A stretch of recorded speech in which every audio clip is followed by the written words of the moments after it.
है टूनपुर जंगल की, जहाँ पर एक हथिनी और उसका बेटा गोपू रहता है। अब सर्दी का मौसम है, तो गोपू को भी बहुत सर्दी लग रही थी। तो एक दिन गोपू अपनी माँ से बोलता है, माँ, मुझे बहुत सर्दी लग रही है। मुझे नया कंबल चाहिए। मेरे दोस्तों की सभी माँओं ने उनको नए नए कंबल दिलाए हैं। माँ, मुझे भी नया कंबल चाहिए। मैं अब इतनी सर्दी में नहीं रह सकता हूँ। माँ, बताओ ना, आप मुझे नया कंबल दिलाओगी? ना बताओ ना माँ।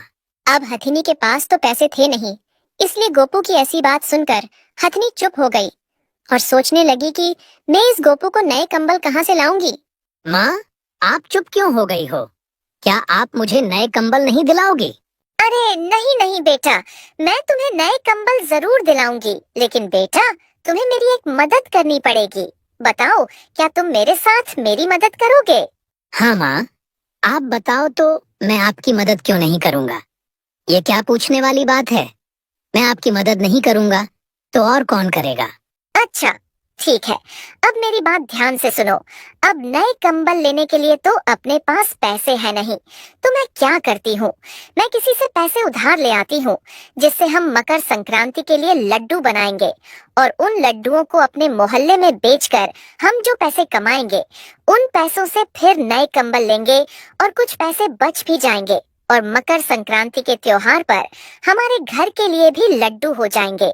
तो गोपू बेटा, तुम्हें कुछ भी नहीं करना है, तुम्हें तो बस लड्डू बनाने में मेरी मदद करनी है, क्योंकि मकर संक्रांति के अब कुछ ही दिन बचे हैं, इसलिए हमें जल्दी जल्दी लड्डू बनाने पड़ेंगे।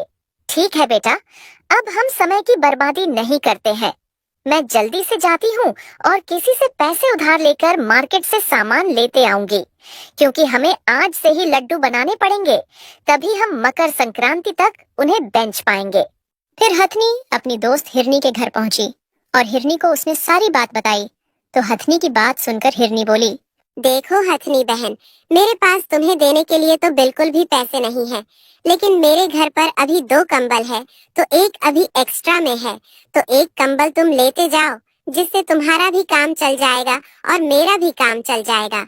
देखो बहन, मेरी बात का बुरा मत मानना, अगर मेरे पास पैसे होते तो मैं तुम्हें मना नहीं करती। अरे इसमें बुरा मानने वाली क्या बात है? मुझे पता है कि तुम्हारे पास पैसे होते तो तुम मुझे कभी भी मना नहीं करती। लेकिन हिरनी बहन, पैसे किसके पास उधार मिलेंगे? क्या तुम बता सकती हो जो 4-5 दिन के लिए पैसे उधारी पर दे दे? देखो हथनी बहन, अब तुम ये मत बोलना कि मैं तुम्हें गलत आदमी का पता बता रही हूँ। हथनी बहन, नदी के इस पार वाले जंगल में अभी के समय में सिर्फ हीरा भालू के पास पैसे मिलेंगे और किसी के पास भी पैसे नहीं मिल सकते हैं। लेकिन तुम्हें हीरा के बारे में तो पता ही है कि वह कैसा है। हाँ हिरनी बहन, मुझे तो पता है कि हीरा के पास तो पैसे मिल ही जाएंगे, लेकिन मैं उसके पास जाना नहीं चाहती हूँ। लेकिन मजबूरी एक ऐसी चीज होती है कि अब मुझे उसके पास जाना ही पड़ेगा। ये है इस मोहल्ले का सबसे अमीर जानवर, हीरा भालू। भालू मोहल्ले के सभी जानवरों को उधारी पर पैसे देता है और उनसे अच्छे खासे ब्याज लेने की बात करता है, लेकिन अभी तक भालू से लिए हुए पैसे कोई भी नहीं लौटा पाया है, जिससे जो भी जानवर भालू के पैसे नहीं लौटा पाता है, भालू उसके घर पर कब्जा कर लेता है और फिर दूसरे जंगल के जानवरों को उसका घर बेच देता है, जिससे वह अच्छे पैसे कमा लेता है। हीरा भालू बहुत लालची और बेईमान है, लेकिन फिर भी मजबूरी में सभी जानवर इसके पास ही पैसे लेने के लिए आते हैं। सभी की तरह आज हथनी भी भालू के पास पैसे लेने के लिए पहुंच गई। अरे आओ आओ हथनी बहन, आज कैसे आना हुआ? धन्य हो भाग्य हमारे जो आप हमारे घर पर आई हो। बताओ हथनी बहन, आपकी मैं क्या मदद कर सकता हूँ? अरे हीरा भालू, तुम तो यह अच्छी तरह जानते हो कि तुम्हारे पास अगर कोई आता है तो वह मजबूरी में ही आता है, और मजबूरी सिर्फ एक ही चीज की होती है, वह है पैसे की। लेकिन तुम सभी जानवरों को मजबूरी में पैसे दे तो देते हो, लेकिन तुम्हारे मन में फिर यही चलता है कि वह पैसे न लौटा पाए और तुम उसके घर पर कब्जा कर लो और उसे बेच दो। लेकिन भालू, मेरे साथ ऐसा नहीं होगा।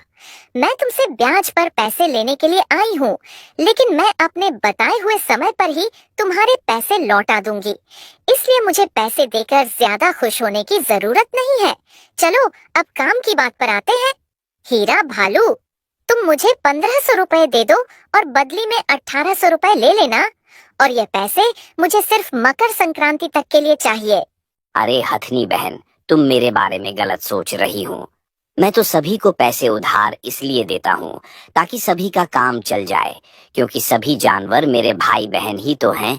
और मैं ये क्यों सोचूंगा कि कोई मेरे पैसे ना लौटा पाए।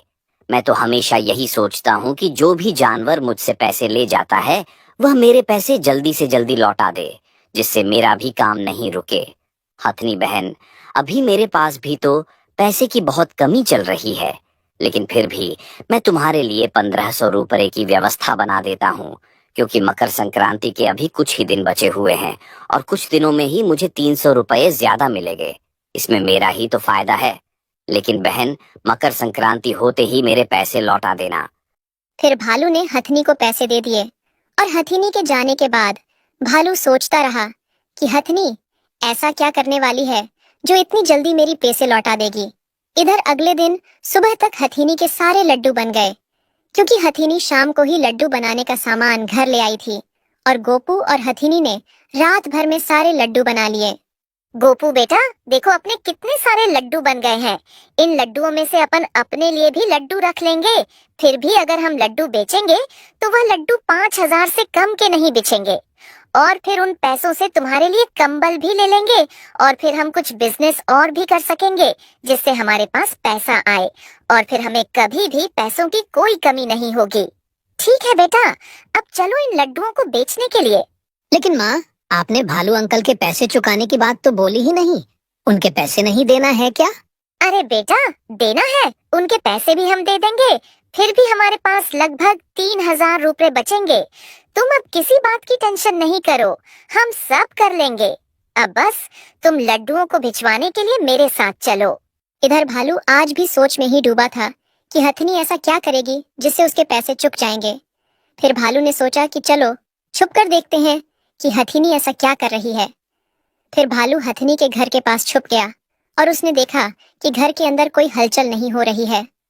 मतलब घर खाली है, और घर तो वास्तव में खाली था, क्योंकि हथनी और गोपू दोनों लड्डू बेचने के लिए गए थे। इसलिए भालू ने सोचा कि चलो घर के अंदर देखते हैं कि क्या है। फिर भालू चुपके से घर के अंदर गया, तो उसने देखा कि यहाँ तो बहुत सारे लड्डू रखे हुए हैं। अरे इतने सारे लड्डू, तभी मैं सोचूं कि यह हथनी जरूर कुछ न कुछ करने वाली है। उस दिन कितना मुंह चला रही थी, और उसके मुंह चलाने की वजह यह है आज मेरी समझ में आ रहा है। इतने सारे लड्डू तो लगभग 5-6 हजार के होंगे। अगर हथनी के इतने लड्डू बिच गए तब तो हथनी मेरे पैसे 1 मिनट में ही चुका देगी, और फिर हथनी का घर मुझे कभी नहीं मिलेगा। लेकिन हथनी मुझे नहीं जानती है, मैं भी हीरा भालू कहलाता हूँ। आज तक ऐसा नहीं हुआ कि किसी ने मुझसे पैसे लिए हो और मुझे वापस कर दिए हो। वापस तो मैंने उसका घर ही लिया जिसने मुझसे पैसे लिए, और आज भी यही होगा। हथनी का घर भी मैं ही लूंगा, और फिर उसे बेचकर बहुत सारा पैसा कमाऊंगा। लेकिन क्या करूं, अगर उसने लड्डू बेच दिए तब तो वह मेरे पैसे दे देगी। चलो एक काम करता हूँ, लड्डुओं को मैं चुरा लेता हूँ। उसको क्या पता कि मैंने चुराए हैं। इससे जब लड्डू ही नहीं उसके पास बचेंगे तो पैसे कहाँ से आएंगे, और अगर उसके पास पैसे नहीं होंगे तो ये घर मेरा हो जाएगा। फिर हीरा भालू ने लड्डुओं को चुरा लिया, और थोड़ी देर में हथिनी और गोपू दोनों अपने घर वापस आए। तो हथिनी ने देखा कि लड्डू तो उसके घर में एक भी नहीं बचे हैं। अपने घर को खाली देखकर हथिनी जोर जोर से रोने लगी और बोली, अरे किसी ने मेरे घर से लड्डुओं को चुरा लिया है। अब मैं उस हीरा भालू के पैसे कैसे चुकाऊंगी? मेरे पास तो इस घर और लड्डू के अलावा और कुछ नहीं था। लड्डू तो बचे नहीं हैं, अब सिर्फ यह घर बचा हुआ है। अब तो भालू मेरा घर मुझसे ले लेगा। अब मैं अपने गोपू को लेकर कहाँ जाऊंगी, कहाँ रहूंगी? अरे चोरी तो अमीरों के यहाँ होती है, जहाँ सोना चांदी रखा होता है, पैसे रखे होते हैं। लेकिन यह कैसा चोर है जिसने मेरे लड्डू ही चुरा लिए हैं? माँ, आप टेंशन नहीं लो, जो होगा सो देखा जाएगा। अब किसी ने चोरी कर ली है तो हम क्या कर सकते हैं। हम यह घर भालू अंकल को दे देंगे। आप रो नहीं, सब ठीक हो जाएगा माँ। हम कहीं और नया घर बना लेंगे। यहाँ भालू सोचने लगा कि आज मकर संक्रांति का दिन और निकल जाए, फिर मैं हथिनी के घर अपने पैसे मांगने के लिए जाऊंगा। फिर जैसे ही मकर संक्रांति निकली तो अगले दिन भालू हथिनी से अपने पैसे मांगने के लिए हथिनी के घर पहुंच गया। हथिनी के घर जैसे ही भालू पहुंचा तो उसने देखा कि हथिनी तो घर में से अपने कपड़े बाहर निकालकर हाथ में चाबी लिए खड़ी है। फिर भालू को देखते ही हथिनी बोली, अरे आओ हीरा भालू, लो ये है मेरे घर की चाबी। मैं तुम्हारे पैसे नहीं लौटा सकती हूँ। अब मैं ये जंगल छोड़कर जा रही हूँ। अब मैं किसी दूसरे जंगल में जाऊंगी और वहीं अपना घर बनाऊंगी। मैं अपने गोपू के लिए एक प्यारा सा घर बनाऊंगी। मुझे माफ कर दो, मैं तुम्हारे पैसे नहीं लौटा पाई हूँ। अरे यार हथिनी, मेरी तो किस्मत ही खराब है। मेरे से जो जो पैसे उधार लेता है, आज तक किसी ने भी मेरे पैसे नहीं चुकाए हैं।